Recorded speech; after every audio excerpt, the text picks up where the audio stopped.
Alright guys, we are going to go ahead and get started. Uh-oh, we're almost going to go ahead and get started. That's what that means. Pay no attention to the man behind the curtain. It's good thing I'm in front, right? That way I can't get blindsided. Alright, so we're going to go ahead and get started, and this is Andrew Meyer. So, everyone. Thank you. Thanks, everyone. Appreciate it. I'm going to give some updates, I guess, on pricing and USP and everything else that relates to kind of building a marketing plan. If there's something that I say an acronym or something you don't understand, please just stop me and raise your hand or something like that. I'll stop and go back. Sometimes this comes second nature to me, so I'll be happy to go back and explain something that doesn't make sense to you. A little bit about me. Right now, I do executive consulting to startup companies that I help them grow. So whether grow revenue, grow capital, grow their employee base, whatever it might be, but typically work with startup companies. And typically in software, so that's my background, has been in software. I've been in the software business a long time.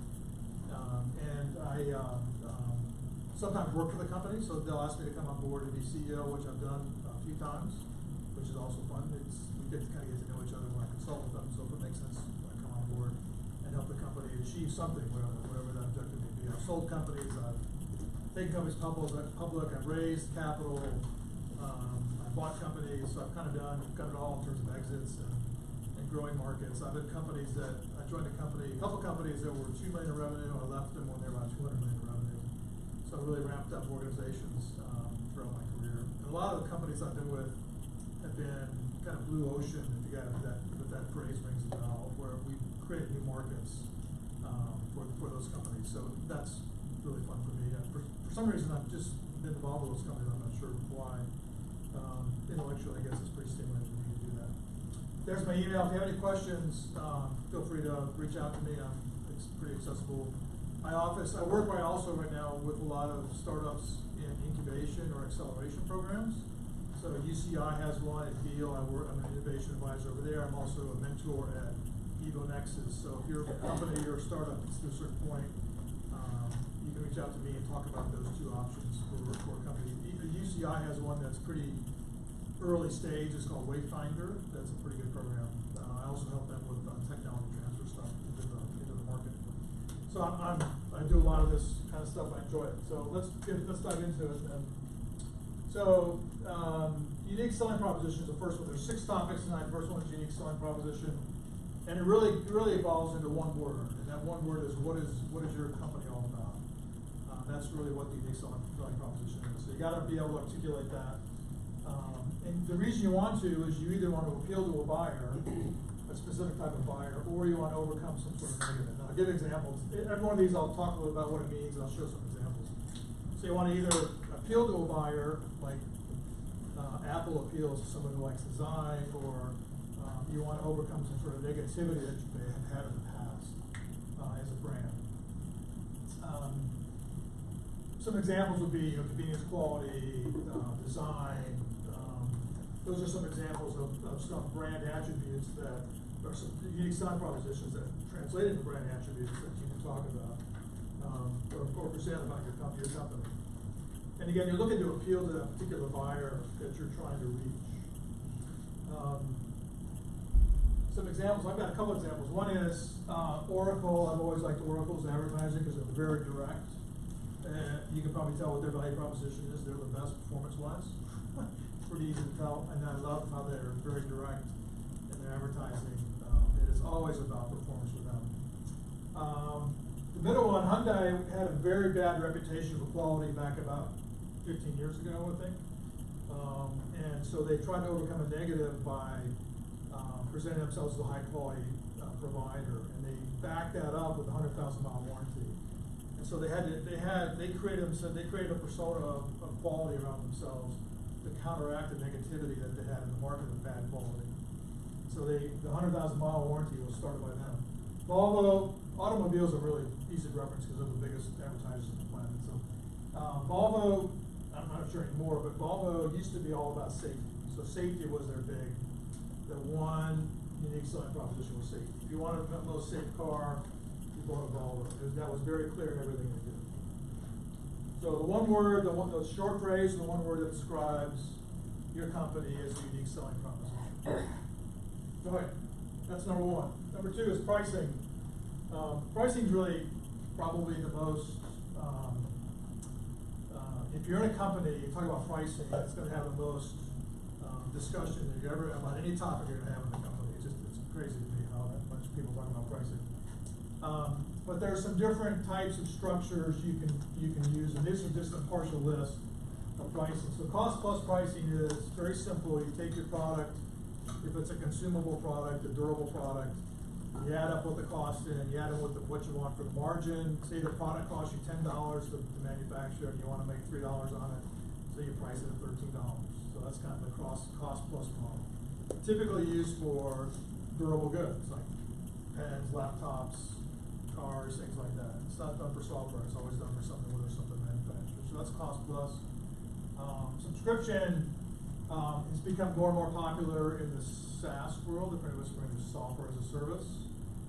Subscription is I pay monthly fee. You're doing that right now with all your software company on your phones. You pay monthly to Google or Apple or something for subscription. You got iTunes or you have. I do SoundCloud and Spotify, so I'm paying whatever $20 a month for those two per month. That's a SaaS model. Salesforce is a good example of that. Salesforce.com they were actually second in the market. I actually put in the first SaaS model, pricing model a long time ago, but that's another story. Services, or perpetual license is pretty unique to software. Perpetual licenses, I'm going to pay you $100,000 and I get to use your software in perpetuity, so I can use it forever. I may pay you some money every year for maintenance, but it's a perpetual license. So I've given you a license to use my product forever. That's typically, again, that's software. Services pricing would be, I'm a plumber, I'm going to charge you $100 an hour, like $50 an hour. So I'm going to charge an hourly rate. I may max the amount of hours I'm going to work, but that's a services model where I'm going to charge per hour rate. Dynamic pricing is pretty interesting these days. I was just talking to the professor about that. There's easy dynamic pricing. Toll roads does dynamic pricing, where if you drive, through the toll road at 5 p.m., it's more than it was at 2 p.m. because of demand based on the model. There's also in these flash sales sites. Does anybody use flash sales like Lula or Guild or something like that? Me, but you probably don't know. But they do really dynamic pricing, like on the fly, like instant dynamic pricing. And they do machine learning to understand what your buying pattern is and what the inventory is. And so they don't look, like Lula doesn't look at individual pricing. They may lose a ton of money on a product, but they're getting you to buy something. So them, it's the overall P&L is important, not individual pricing. It's really fascinating what they do in the machine learning and AI and all that stuff in terms of pricing. It's a pretty cool model. There's my nephew actually, his wife does research in that area for Harvard Business School. When I talked to her, it's interesting what they're doing. Another pricing model is value plus. Apple's a good example of that one, where they max out on the price value curve, so they're pricing high on value and high on price. So they're charging you, like my laptop's was more expensive than a PC, but I get more for it. Right? So there's more value to it. So they're pricing the value. And then the other one's EDLP, which is everyday low pricing, which is if you go to Walmart, they typically do everyday low pricing, where the price is the price. They don't do sales necessarily a lot of times. So a good example of cost plus is Costco. So I understand Costco, everything they sell is marked up 13%. So that's why you get weird numbers. If you ever go to Costco, they get weird numbers like $12.92 is the price. This is always their cost plus 13%. But when you look at pricing, the two considerations you got to look at: you want to maximize margin, you want to maximize market share. So margin would be, so Apple's maximized around margin, right? Because they're high priced, they're not the biggest phone supplier in the world by far. They're not at all, but they're the highest margin company, right? So that's they're focused on margin, not necessarily market share. Other people are focused more on market share. That's more a low price leader. So when you look at pricing, what's your objective? Is it to make higher margin in a percentage, or is it to grow market share? Does those concepts make sense? Margin versus share, okay. So one way to look at your pricing is to look how you can map out, okay, you take what's the value I give to a customer versus my price. Typically you don't want to be too far off the line, which is matching up value with the price. That's just kind of one way to look at it analytically. You can enter here, for example, and then move your way up as you go in. You can enter here just to say, hey, I want to get some market share to begin with. I'm giving away some pricing because I want to get into the market, but I can start raising my price over time to get proper value price relationship. Okay, that's pricing. Any questions, comments, thoughts about pricing? Okay. Yeah, go ahead. Hey, everyone, what would you expect the pricing to be on an item such as clothing? Would you expect that to be something like just cost plus, just a straight? Probably, yeah. If you're selling retail, it's usually cost plus. The flash sales sites will be different because it's they may lose on margin on a particular item, but they're not worried about that. So, but typically clothing would be cost plus, like it was retail, and then you have to account for your distribution or the retailer's margin as well. So the wholesale price you give to the retailer is going to be different than the retail price. Okay. The third topic is market size. Market size is how big is the market that I'm going to try to sell into. It's usually referenced in terms of dollars spent in that market. So if it's your consumer product, how much money are consumers spending on tennis shoes, or how much they spend on running shoes? That would be the market size. And they're typically done on an annual basis. And when you present a plan, you want to do a forecast, typically a 5-year or 3 or 5 year outlook of the market. And typically markets are expanding, getting bigger. The market you want to be in probably wants to be expanding. So the market would get bigger over time. And the reason that growth is better is that investors would want to invest in your company, want to know that the market's getting bigger, and therefore I'm going to make more and more money as you go along, and you're going to be bigger and bigger. If the market is shrinking, that's not probably a good market to be in. TAM refers to the total addressable market. That's a common term. I think that was in your business plan, the phrase TAM. Typically, investors use that term TAM which is addressable market, meaning that I'll actually give an example in a minute. So just hold on. So if it's a big market, I worked with a company that the total addressable market was $20 million. Okay, that's a lousy market because even if it gets 50% of the market, the biggest this company could be revenue-wise is $10 million. So he was trying to sell the company, and that was an interesting challenge. But if the market's $1 billion or $2 billion, that's a big market. And so if I can get 2% or 3% of a $2 billion market, that's a lot of market. That's a lot of revenue. Sometimes you're going to offer a product or service that's a new market, hasn't been developed yet, and so you have to create or look at adjacent markets to you and then create what you think the market size is. But if you want to look at market, if you're doing something that already exists, public companies that are in that market are a good source because they have to file SEC filings. They'll give you information about how big the market is. Industry analysts are a good one. The federal government actually has a lot of statistics on number of people and company sizes. Tons of places to get information out these days about how big the market is, and you gotta get a pretty good handle on that in terms of your market. So an example is I've got an idea for hiking shoes, and I'm based in the U.S. and I'm going to start off in the U.S. And so the market, there are total shoes sold. Then there's a subcategory called active shoes, of which hiking is part of. But hiking shoes is a small segment of the total shoes sold in the U.S. So that would be an example of your addressable market. The number of hiking, the revenue associated, or the amount of consumers spend on hiking shoes in the U.S. So that would be your addressable market. Another example that was, I think last year, somebody was doing a restaurant in Orange County, fast casual restaurant. So you could look at number of restaurants in California. You wouldn't want to go to U.S. I think if you're doing this. The number of restaurants in California, of all types, you know, the fast casual in California and fast casual in Orange County. So my addressable market would be fast casual in Orange County. Because that's kind of what I'm buying for. There you go. And then the other thing too, that it's good to present it this way, is that if I'm making hiking shoes, you know, part of my product plan as I look in the future could be running shoes, because maybe they're related to one another. So I have a growth opportunity, so I'm gonna start off hiking, and the future is gonna be running. I'm gonna go after actually the bigger market as I go along and get more mature in the market.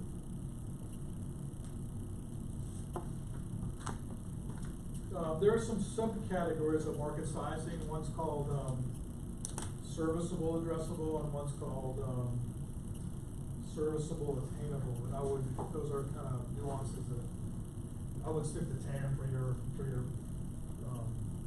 planned competition. That's sufficient. Okay, any questions on market? Sizing the market? Again, the best place is companies, public companies, public meaning they're publicly traded. They have to file, they have all sorts of information about the market. Analyst reports, look at their public filings with the SEC, typically their annual reports. Or actually the best place to look for if you're a public company is they'll do investor presentations, and they'll do lengthy all-day, because I've done these, they'll do all-day presentations with portfolio managers from T. Rowe Price or Fidelity, whatever. And they give all sorts of information about the market. They have to make that information available on the website. So it's a great resource. So you kind of whittle it down. What's the next part? Well, the next part is the target within your market. Who is the target in my market? And so you got to look at who's going to be the buyer and who's going to be the user of the product. Sometimes they're the same. Like if it's a 12-year-old boy who wants running shoes, the mother's probably the buyer and he's the user, right? So that's what I'm looking at. Sometimes it's the same, and sometimes it's not. It's important to distinguish them. And then you got to figure out, the reason I have to really focus in on these people is you got to figure out how to reach them, how to talk to them. How do you reach them in social media or influencers or advertising, SEO, SEM, whatever it might be? How are you going to reach these guys? So you got to really focus it down. And I got a couple tools I'll show you that help you with that. And then you also got to figure out who aren't you trying to target, right? So if you're got running shoes, obviously you're not going to target someone that's 6 years old. You're going to target someone that's 90 years old. And a couple of reasons why target market is important. It helps you determine what your sales and marketing strategy is going to be. If you're selling to a big corporation and you're selling them a multi-million-dollar ticket item, you're going to be selling at very high level sales. There's going to be multiple people involved. The buyer and users are going to be very different. There's going to be multiple people in this process. So you need a bigger sales staff, higher margins, support that bigger sales staff. It also drives your product strategy and your product roadmap, who that buyer is. So, because they'll give you information that will tell you information about how to make the product better. So some tools, one's called the buyer persona. You can email this presentation to the group if you want. Okay. So, I'll do that. I'm not going to cover this, but there's 4 different, so if you count these columns, there's 4 different areas where you look at your buyer persona. And what this is all about is like you creating what the ideal buyer is for you. So it's a fictitious person or entity. But it really helps you think about who this buyer is, right? Again, hiking shoes. Like, who's the hiking shoe? Well, it's the guy or gal that hikes on the weekends. They eat organic food, or all that kind of stuff. Those characteristics of someone who would be a hiker, you would articulate in here, and then you would validate this with a lot of market research. You get them in a room and talk to them. You would ask these questions and try to understand. Again, I think what you're trying to do is trying to find out where they look for information, where would they look for hiking shoes information, and what criteria would they use to evaluate a hiking shoe. Is it durability? Is it style? Is it color? Whatever it might be, they're going to tell you what it's like. So that's why the persona is important. And then you can tailor your advertising, your messaging around the persona. The other one is a little more complex sales you can use. It's called stakeholder initiatives.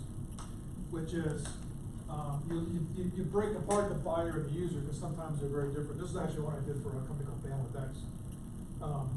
And you break apart the buyer and the user because they're different, they have different needs and wants.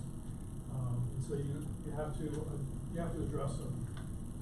Multiple companies, a lot of companies I'm with, we message differently for the buyer and message differently for the user. And tell them different things and provide them different resources on your website or during the sales cycle. So if I'm selling to a big company, I gotta sell to C-level people. The C-level people are interested in different things than the actual user might be. So you have to address that. And then, the other stakeholders would be, how's the competition going to react? If I'm selling through a channel, does everyone's, when I say channel, does that make sense? So I'm going through distribution to reach the customer. What are their concerns? What are their customers' concerns? All those things need to be thought about. Again, this is more for a very complex sale versus the other one. This one's more for if you're selling to consumers. They both apply. All right, so start the conscious time. So SWOT. Okay, I'm going to tell you something. So I think SWOTs are for startups are absolutely worthless, but we'll talk about it. SWOTs are really more for a mature business or a mature product, and it's you're trying to evaluate yourself relative to competition. If you're a startup, you really can't self-evaluate yourself because you haven't really been in the market yet, or haven't been in the market very long. Nonetheless, it stands for strengths, weaknesses, opportunities, and threats. So you can do one of these, but you have to project yourself into I'm in the market, I'm selling. So if I'm selling, what are all my strengths? What are my weaknesses? What are the opportunities and what are the threats? I don't in typical startup stuff. We don't really cover this kind of thing because again, I think it's more for mature businesses or products. Or if they're evaluating themselves, how am I doing in the market? They would take a look. They would do a SWOT analysis. Do they have to? So, if you need to, though, again, project yourself as if you were selling to, against a competitor. Think of it that way. It is important, though, to look at your competitors in the market, and competitors are good. They can do some validation in the market. Typically, if you're going after a market that's big enough to support a lot of competitors, I mean, there's Burger King, McDonald's, Chick-fil-A, I mean, there's tons of competitors, right? In fact, they all get around the same corner because one attracts the other and vice versa. So competition can be a really good thing. You can learn a lot from the competition. You can, how should I say this? You can borrow things they do as well. You can steal what they do and use it yourself. So that's a good thing. So don't be worried about competition. If an investor comes and says, "Well, I'm worried because there's competition," which I've had them come to me and say that, then you're not going to invest in the company because you're not a very good investor. But so good thing, competition is good because you can also exploit what I call their soft underbelly. Let me give you an example. I'm working with a company that's in Europe coming to the U.S. It's a software company. They compete. Well, they have a product that would be competitive to a company called Citrix, which is a pretty entrenched software company in the U.S. And Citrix continues to say, in terms of their strategy, they're going up market. They're trying to sell bigger companies. Well, in doing so, they leave a void of this whole middle market and the smaller companies. And so we're going to try to go in and take advantage of that soft underbelly because they've kind of left the middle market to fend for themselves. And so we get an opportunity to come in and provide better service, better quality, a better product to that mid market, and pay more attention to the mid market because they're off going to the big guys. So learn from that. In other words, look at the competition, learn from that, learn their weaknesses, and exploit them. My favorite competitor is do nothing. So a person, already is doing something. Typically, they're already doing something. So why should I change? So doing nothing is a competitor. They don't have to do anything. They don't have to buy your product. So you have to get around. You have to convince them why. Sometimes you have to convince them why it's important to buy this product. I use the example that the biggest, I'm in enterprise software, B2B software, the biggest B2B software product is Microsoft Excel. Everybody uses it, the whole world uses it. So it's the biggest business application there is. So So they continue to do everything on Microsoft itself if they wanted to. So you gotta convince them otherwise why they need something that we have and Microsoft Excel does not. And lastly, if you're successful, the competitor is going to respond to what you give, drop their price and do other things so just anticipate what they're going to do, or hypothesize what they're going to do. And this helps you kind of strategically plan through it. And a lot of investor decks, kind of want this sort of matrix. This is one I did a few years ago, where we were here. The competition was Kumon, Gymnasium, Mathnasium. And so learning centers, we had everything they didn't have. They had some things, so we were trying to take advantage of some things they didn't offer. Boost Academy was a iPad-based one-to-one tutoring system. So the tutor could be in Des Moines, Iowa, and the student could be in California, and they would interactive whiteboard, and so forth. So we were comparing ourselves to the other tutoring centers where moms had to drop their kids to. In this case, they didn't have to drive anywhere because they could do the iPad tutoring lesson at their home. So that was a comparison. So this is always a good thing to do. You take the competitor on the y-axis, and on the top x-axis, you take the main capabilities that you're going to market with and compare yourselves to the competition. So that's the sixth one. That's the competition. So questions? Yes, ma'am. So how should you price against competitors? Should you always try to price lower or about the same? So go back. So it's all interrelated. So if your value proposition is better than the competition, you can price higher. There's numerous instances where people come in very high price, packaging looks great, and they kill it, but the product cost may be way low. So it depends on what if your value isn't very high, or you want you want a position in the market, you can price lower. Let's say if you go back to, I think I had this. These are PCs coming through. Yeah, so here, you may want to come price lower. Again, this is price of the Y1 axis. Price lower and then work your way up just to gain some market share. That's a strategy, or the other way around. So would you suggest, while we're kind of building out our plans, that the value proposition statement should drive kind of our philosophy on the marketing section, particularly the pricing? Yeah, they're all related. Correct. Yes. Yeah. You don't want any inconsistencies, we're high quality, we got the most features, and then your price low. That would be inconsistent. So just be consistent with the pieces.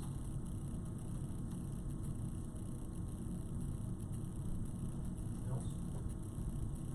Great. Well, I'll stick around. So although you hit all the nugget stuff.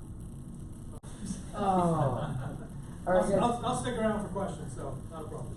So we're gonna have to stick around for a little bit. Get together in groups here real quick, start working on your plans, put them together. We've gone through the major parts of the marketing portion of the plans. So now you should be able to sort of look at each other, maybe discuss, figure out some things that you want to do, you want to put together, and then go from there. All right? And then Andrew will be available for questions. Thanks, guys. Oh, yes. Real quick, did I get an NDA from everyone? That just says you're not going to take whoever's sitting next to you's idea, submit it as your own at the end of this project, and say it was yours. We're going to need to make sure that we get those, so just if you haven't already done that, that's great. Secondarily, Dean Wright asked me to hand these out to you. The Orange County Entrepreneurs Association, I believe it is, has an event coming up, and it's going to be Saturday, February 29th.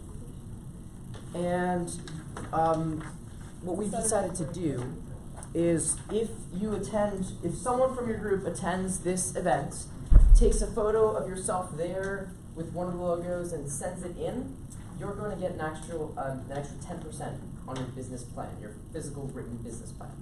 So it's a great opportunity to get a little bit extra on that written portion. Yes, McKinley? So to summarize, if I go to this, I get extra credit. Yes. Okay. To summarize, if you go to this, you get extra credit. It's free too. I know. Yeah, I'll be there. It is. So it's a great opportunity for you to take a look at that, and everything you'll need is on our flyers we handed out there. I promised that I would let you guys know, and I also promised I'd give extra credit. So, I also mentioned that if you guys continually came to these workshops, they'd be beneficial. You also get extra credit on your business plans for coming to these. So, it only helps you if you continue coming to these, because we essentially go through the portions of the business plan that we're working on that day, and you also get more points for the business plan, because we want you guys to be here, we want you guys talking with each other, putting your minds together, figuring these things out. Only one person needs to be here for each of your groups for you guys to get that extra credit. Same thing for this. I get it if maybe one or two of your partners can't be there. If you're obviously an individual, you have to go on your own. But if there aren't any other questions, you're free to convene amongst yourselves and ask any questions you have, right? Yes, guys. Oh, we have shirts. Kim. Also, we've got a bunch of shirts and lanyards from past competition years. You guys are welcome to have them. I have like 8 of these. They're super, super comfortable. So feel free to come and check out the shirts. We've got t-shirts. Please take them. I don't want them, and I don't have storage for them. So I need someone to take the shirts, okay? If you guys leave with all the shirts, I will be very happy. Like these gray ones, a lot of them left are really big sizes. This shirt is so comfortable for sleeping in.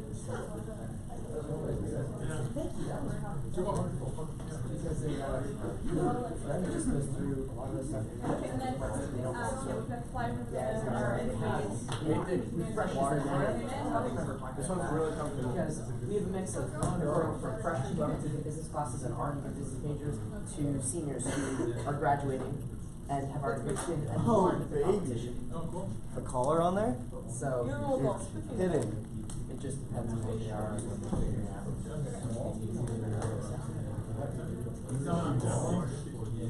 I was more than I can say that you're like Yeah, right over here. UTC's, University Town Center. Yeah. They're about 5 minutes away, a mile. So we just run over there. I go to the pizza. Yes, the Blaze or the Well, he's called me. okay. No, right. Right. And That's the where Target. The tiny target. That's where I do my garden. Flyers and then Oh, so you're real close. Hopefully made it easy for you to get rid of. By the way, address, just a sense of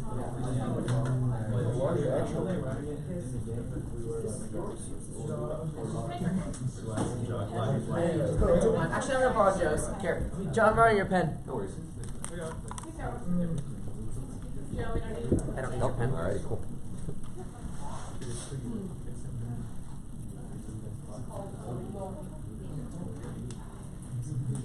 As long as it only gives you 9 of us, we still gotta have, we still gotta have our sites.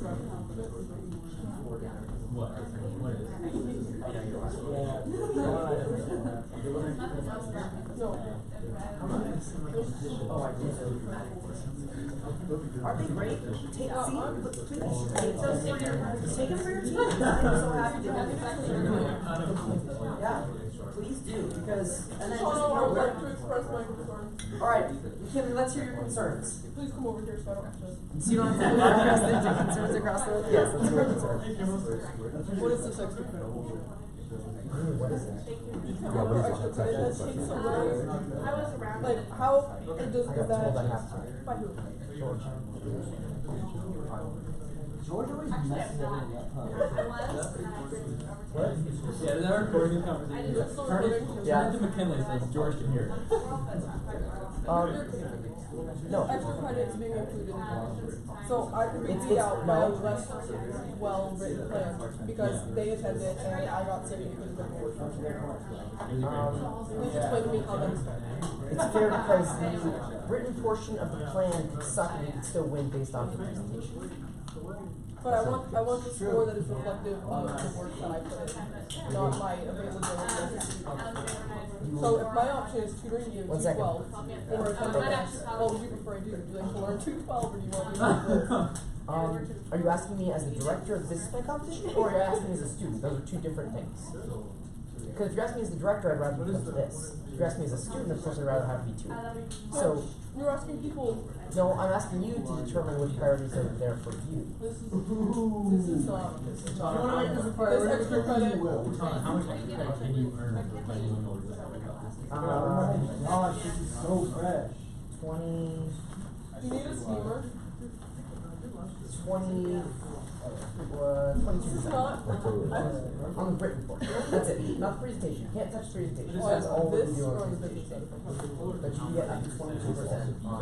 Presentation, like this, oh, okay, What's that? actually, side note, when you go up there and explain to everyone how the business plan for your competition is graded, like the 30% feasibility split and 70%. I know that, he doesn't know that, I can guarantee that he doesn't know it, and I don't know. Yeah, I can tell them. Okay, McKinley asked me to tell you guys how the business plan competition is graded. Obviously, you guys are aware there's two portions. You have your written portion, and then you have your presentation portion, which is on the competition day. The 30% of the final score that you will get is going to come from this written business plan. That's what you guys are doing now. We're working on all these, or most of the workshops. The other 70% will come from the presentation itself on the competition day. So the written portions are there. They're fairly simple. We've tried to bring them down so that they're simplified business plans, not full business plans, and just something that you guys can put together to sort of assist you in putting together the actual presentations. On the competition day, that's when you're going to have the actual presentations. Yes, McKinley? Can you go over how long the presentation is expected to be, and then what the Yes. 90-second pitch is as well, because Yes. that's a factor that I don't think people know about. That is true. So the competition date, we will have a 10 to 12 minute pitch. That's going to be with your team. That's going to be based off of everything that we've talked about at our workshops and everything that was essentially included in your business plan. And then the 90-second fast pitch is something that McKinley mentioned. That is that is going to happen during our mixer event. That happens the night before, that Friday night. And one person from each of your teams will go and participate for you guys, and that person will deliver a 90-second fast pitch of your entire plan. So everything that you put together in a fast pitch would go during that time, and the winner of that single 90-second fast pitch gets $500.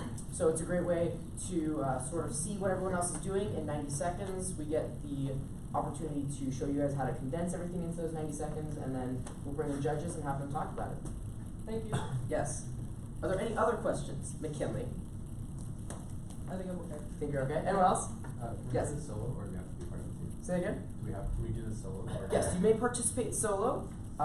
It's up to your decision. Unfortunately, it requires you to do a little bit more work, and you have to be the only one to participate in the 90-second fast pitch, so you have to be able to do it. But other than that, you are permitted to do this on your own. We do suggest teams. Makes it a little bit easier on you, a little more fun, a little easier to get the extra credit if you can't go on this day, but that's about it. How long is the Q&A question after your presentation? The Q&A will be approximately 5 minutes. So that would be approximately 5 minutes of the investors, venture capitalists, the judges to be asking you questions about your plan. McKinley, you would know about the Q&A. What do you think the best thing to do for people to prepare for that would be? Know your business inside and outside. I think the most prominent feedback I got last year was that I was very, very familiar with my company, so I was prepared for any kind of question. If you stand up there and somebody asks you a question, and you don't know the answer to it, and then you make it clear that you don't know the answer to it, like the Q&A is almost more important than the presentation because it's their time for them to ask you questions and figure out what they're thinking. So you need to have like a really, really good idea of like what it is you're running. So even things that aren't necessarily part of your plan, like I did a food company last year, so I got a lot of questions on like how can you guarantee that like your lettuce isn't gonna wilt? Like how can you guarantee that this is freshness? Is that actual? Is that real? And so I tried to cite like, oh well, if you walk into Ralph's, you can buy something as old as 4 or 5 days. If it's kept refrigerated, it's safe. So you just need to have some like material and examples to back it up, like back up your company. Like it's real. Like Did you ever have any of your friends maybe ask you questions and say, or just put you through series, hey, ask me some questions about my business or about this company and just see what happens? That would be a really good idea. I didn't do that, but my fast pitch last year, I got interrogated afterwards, like 100% interrogated, which was not supposed to happen. But I had to like really think on my feet there, and I think that was the best preparation for the actual questions I was asked the next day. And some of the judges were at the fast pitch, and their comment was, you really know your company, continue with that. So that's what I heard. Any other overall questions? Alright, keep it up. Yes. I'm sorry for interrupting. That's okay, I'm used to it. Alexander, Yes.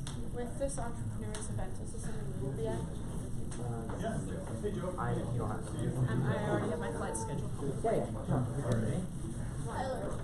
Yeah. Are you gonna be here all Can, yeah. too? No. When are you gonna be there? What if I'm in your office? 11 to 12, Stealing your chair. What about Friday? 9:30 to. Well, there's no, yeah, because there's no. Why? Is it tailing to get in? Yeah. Spencer, not rocking it? Not on the front desk. Not yet. The front desk doesn't take it. Oh, okay. Read your emails. Read your emails. You read your passport? I read my email. Obviously. I did.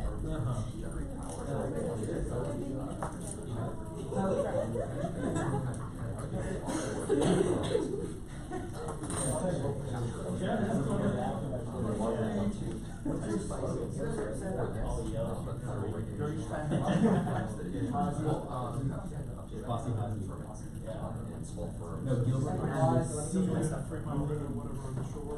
Yeah, so a lot of the water meters are outside of state waters. Level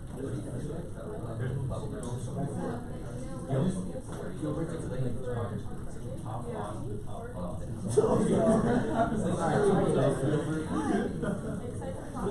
Oh, so excited. And so. Yes.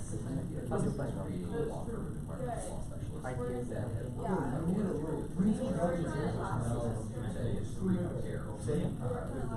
And this is our. So that they send it to you federal agencies, it produces This is exactly. So I today spoke to.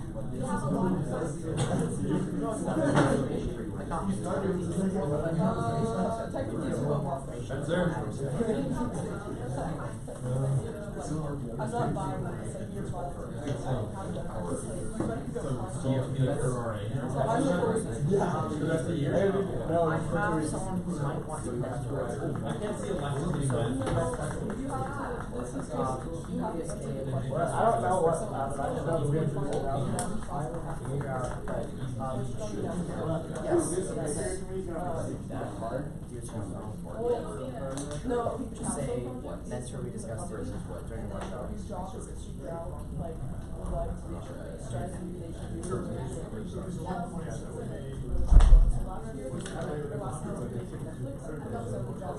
Figure out how Netflix can help in like We took a 30-page paper on that. So a model for you. figure out how it is they would. I'll be right back. This year we are doing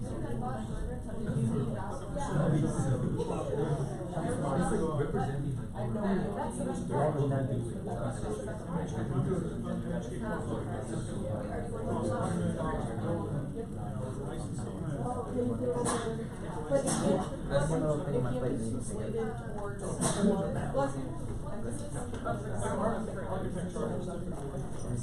Here, I'll do it.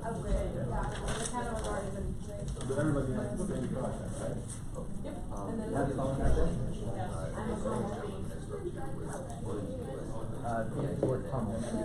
Basically everyone who's graduated has some sort of. I know.